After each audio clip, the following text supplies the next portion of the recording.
Daniel va avoir une bonne remarque. Non, parce que la relation peut quand même transformer l'essence. Alors, dans la philosophie moderne, la relation touche à l'essence. C'est-à-dire, Rodrigue, s'il n'est pas en relation avec ses frères, il lui manque quelque chose pour être Rodrigue. Mais dans la conception classique, ce n'était pas le cas. Et ce qui est très intéressant, c'est que la conception moderne a bénéficié de ce que je vais dire dans 5 minutes, du pas théologique et trinitaire que fait Thomas. Parce que Thomas dit, oui, la relation, on l'a pu l'introduire en théologie trinitaire parce qu'elle ne touche pas à l'essence. Mais c'est toujours l'immense paradoxe, mais la relation est parfaite dans la Trinité. Donc, elle est complète. Et du coup, la personne est entièrement sa relation. Alors, ça ne touche pas l'essence de Dieu, mais ça touche à l'identité de chaque personne, si on peut faire une petite distinction. Concrètement, ça veut dire quoi? Ça veut dire que en Dieu, le Père est entièrement paternité. Que paternité. Ce n'est pas le cas pour un père humain. Un père humain, il est d'abord lui. Puis à un moment, il devient père. Et du coup, sa paternité ne touche pas tout son être. Ça peut orienter beaucoup de choses. Et plus il est un bon père, plus ça orientera toute son existence. Mais ce n'est pas 100% identique.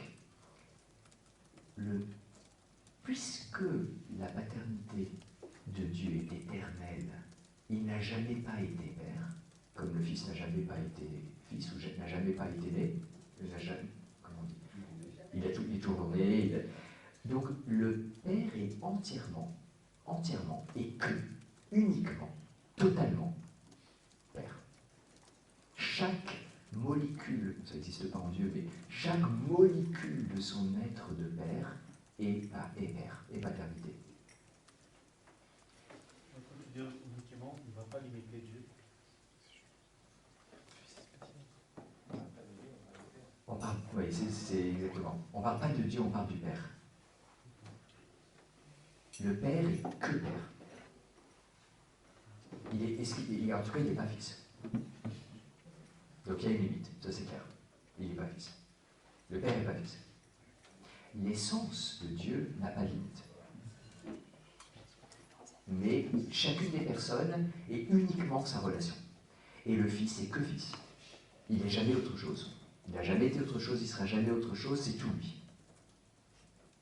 On peut le dire en termes plus modernes, le Père n'est que don.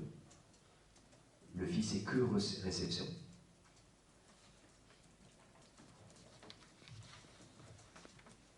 Pas comme nous. Nous, quand on est fils, enfant, on est aussi autre chose. On essaye d'être autre chose. On essaye de ne pas être que. Vous savez, quand on dit à une fille, à une femme, qu'est-ce que tu ressembles à ta mère? C'est neutre. Ben là, dans la Trinité, c'est le contraire. Il n'y a que la ressemblance, c'est la parfaite ressemblance, et ils sont contents de ça.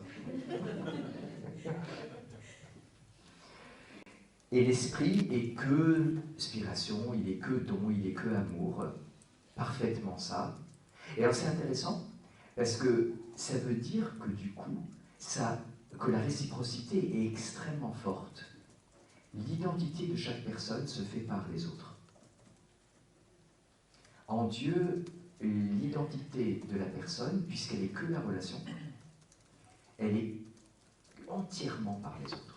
Alors je ne sais pas si, Lucas, tu trouverais que c'est encore une limite, que le Père, il est rien sans le Fils et l'Esprit. Le Fils, il est rien sans le Père et l'Esprit. L'Esprit, il est rien sans le Père et le Fils.